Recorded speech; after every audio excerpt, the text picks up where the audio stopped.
Haleluya, Imana ishimwe, izina ry'Uwiteka nirishyirwe hejuru, reka twongere dufatanyirize hamwe guha Imana icyubahiro, ituramukije amahoro, tukabyuka duhumeka umwuka w'abazima, ukaba ubasha gutera intambwe bikemera, buriya ni ishimwe rikomeye cyane, kuba waryamye ukabyuka ntabwo ari uburenganzira bwawe, kuko hari abameze nkawe, baryamye ntibabyuka, burya kuryama ni ibya buri wese, ariko kubyuka si ibya buri wese.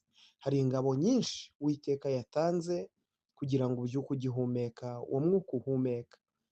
Uyu ni wa munsi rero wo kubohoka, uyu munsi nawe ubohoke, hamwe na Porofete Emma Ndikumana, ndagusuhuje nkwifuriza icyumweru cyiza cy'umugisha, uyu munsi ni itariki 3 ukwezi ko ni ukwa munani, umwaka ni 2025. Ni ya gahunda y'isengesho rya buri munsi, porogaramu yacu yitwa uyu munsi nawe ubohoke. Ni ukuri nawe uyu munsi Yesu akubohore, abohora ubuzima bwawe, abohora amaboko yawe.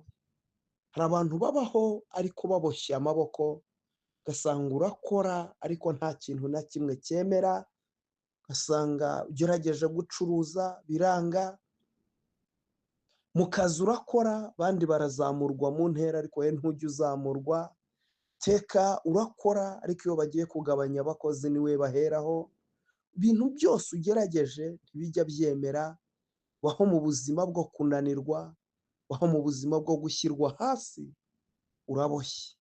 Hari imbaraga zikuboshye, ariko uyu munsi nawe ubohoke, Imana ikubohore, ubohoke ku ngoyi y'amadeni, ubohoke ku ngoyi y'ubugumba. Abantu baboshywe n'ibintu byinshi bigiye bitandukanye, ariko uyu munsi nawe ubohoke, ubohoke mu izina rya Yesu, ubohoke ku mbaraga y'uburwayi, uburwayi umaranye iminsi bwakubase, bwanze gukira, abaganga barananiwe, ariko uyu munsi Uwiteka akubohora. Tugiye gusengera mu ijambo ry'Imana riboneka igitabo cy'umuhanuzi Yesaya, ibice byaho ni 60, turasoma n'umurongo waho wa mbere. Aravuze ngo byuka urabagirane, kuko umucyo wawe uje, kandi ubwiza bw'Uwiteka bukaba bukurasiye. Haleluya, Imana y'amahoro ishimwe cyane. Ijambo riravuze ngo byuka urabagirane. Haleluya.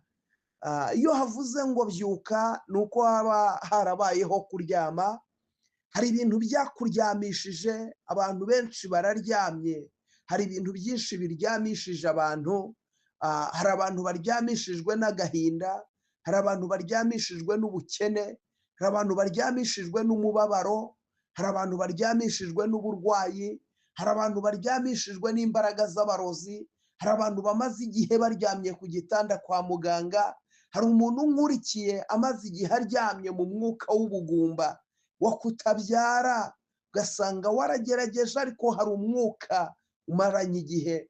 Hari umuntu nkurikiye, hari umwuka wakubase w'uburwayi nawe wiyiziho, bwakubase, bwakubereye akarande, ubu burwayi burakunaniza, ariko umva ukuntu ijambo riravuze ngo byuka urabagirane mu izina rya Yesu.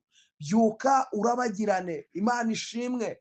Iyo habayeho kubyuka babayeho no kuryama, maze igihe kinini uryamye atari uko ubishaka, hari imbaraga zakuryamishije, ziguheza mu madeni, ziguheza mu bushomeri, ziguheza mu nyatsi, ziguheza mu gisuzuguriro, ugira icyangiro, ugira inyatsi ikomeye ku buzima bwawe. Hari ahantu Satani yakuryamishije, hari ahantu Satani yakuzirikiye, ariko ijambo riravuze ngo byuka. Haleluya. Byuka urabagirane mu izina rya Yesu. Byuka urabagirane. Imana iravuze ngo byuka urabagirane mama, byuka urabagirane papa, akira kurabagirana mu izina rya Yesu. Abantu bagufashaho ijambo, bere yuko bari bari imbere yawe, babona ntaho uzagera, babona ntacyo uzageraho, babona ntacyo uzimarira, babona uzapfa gutyo, ariko Imana irakurinda, igihe kiragera, n'uyu munsi uracyariho, bahora bakubita agatoki ku kandi ngo ubwo amaze uku kwezi kuriya ntazakurenza, ubwo amaze uyu munsi ejo ntabwo azawumara, ariko ukayirenza, umwaka ugashira, undi ugataha, Imana igihagararanye nawe. Ni ubuntu Imana yashyize kuri wowe, hari uburinzi Imana yakugotesheje, hari ingabo zikugose, we ntuzibona, we ntiwabasha kuzibonesha amaso, ariko hari ingabo zikugose, hari imbaraga zigose ubuzima bwawe, hari imbaraga zigugose iburyo n'ibumoso. Uwiteka arakugose, witinya, Uwiteka ari kumwe nawe. Jambo rero riravuze ngo byuka urabagirane, byuka urabagirane aho uri hose, ndakubwiye byuka urabagirane mu izina rya Yesu. Zamura kwizera kwawe, reka nkubwire kwizera kurarema, kwizera ni igitangaza, kwizera ni ikintu kidasanzwe. Rero byukana kurabagirana mu izina rya Yesu. Genda urabagiranire muri bizinesi yawe, genda urabagirane mu rugo rwawe, genda urabagirane mu bana bawe, genda urabagirane mu ishuri. Imana y'amahoro ikuzamure, Imana y'amahoro igushyire hejuru, Imana y'amahoro igukomeze, Imana y'amahoro iguteze indi ntambwe. Abantu bakuvuyeho bongere bagaruke bagushakishe, kuko ubyukanye kurabagirana, kuko ubyukanye amavuta mashya, kuko ubyukanye ubutware bushya, byukanye igitinyiro, byukanye ubudahangarwa. Reka nkubwire, uri umunyamugisha, uri umutsinzi, ntabwo uzapfa ahubwo uzarama. Imana y'amahoro nikomeze kukubambira amahema. Ngiye kugusengera Imana. Data, mu izina rya Yesu Kristo, ndagushima kuri Imana igira neza. Jambo ryawe riravuze ngo byuka urabagirane.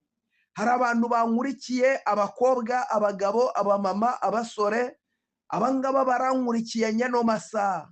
Ndabasengeye ngo buri umwe wese unkurikiranye, reka umuhe kurabagirana mu izina rya Yesu. Buri umwe wese unkurikiranye n'umuhagurutse, buri umwe wese unkurikiranye n'umubyutse, buri umwe wese unkurikiranye n'umuteza intambwe. Imbaraga zawe zigaragare ku buzima bwa buri muntu wese. Y'amaraso wamennye ku musaraba i Gologota, ayo ngayo abohora ababoshye, ababoziritswe iminyururu ku maboko, iyo minyururu ituma badakora, iyo minyururu ndayiciye mu izina rya Yesu. Hari abantu babaswe n'uruzingo, umwuka wo kudashaka, aba bantu nabo babohore Kristo, kuko ni we Imana ibohora.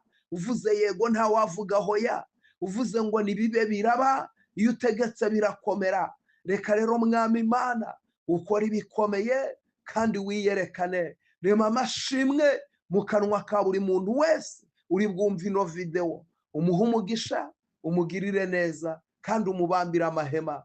Urakoze Data, kuri Imana ikiza, kuri Imana itabara, kandi kuri Imana ihindura ibihe. Ujye unyuranya ibihe ugakora ibikomeye, izina ryawe rigashirwa hejuru. Icyubahiro n'ikibi cyawe. Urakoze ko ugiye kugumya gukora ibikomeye no kwigaragaza. Ni mu izina ryawe ryera Yesu Kristo, amen. Imana y'amahoro iguhereze umugisha kuri iki cyumweru. Uwiteka kumvire, Uwiteka kwibuke, ahantu hose uri buteranire uhagirire umugisha. Ndakwinginga kugumya kugendana nanjye muri aya masengesho, kuri iki gicaniro turiho cyo gusenga buri munsi, kivuga ngo uyu munsi nawe ubohoke. Ndagusabye tukibaneho, ndagusabye tubane. Nitujya tubyuka mu gitondo ujye usangaho ijambo ry'Imana.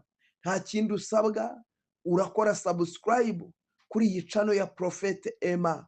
Koraho subscribe, ugende kuri TikTok wandikemo Prophet Emma, nurangiza nawe umuflowinge. Kandi mukuri nzi neza ko Imana izaguha umugisha kandi izakugirira neza.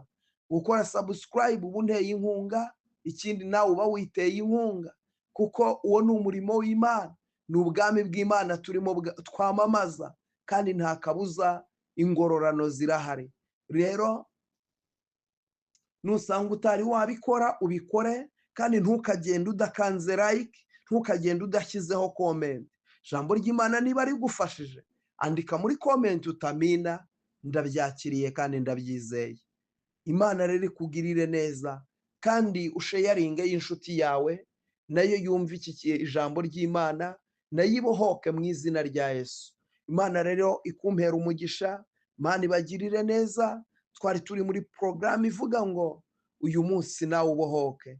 Icyo cyanditswe, niyo jambo, niyo teme, niho dusengera, aho niho duhagaze, abo nibo turiho.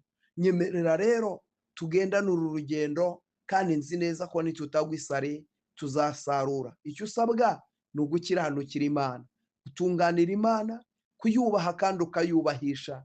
Ntugatume Imana ivugwa nabi kandi uhari, ntugatume Imana isuzuguzwa kandi uhari, yarakuremeye kuyikorera. Rero Imana ibaha umugisha, ibagirire neza, ubwiza bw'Imana buboneke kuri mwebwe mwese. Imana y'amahoro ikomeze kubishimira no kubagura.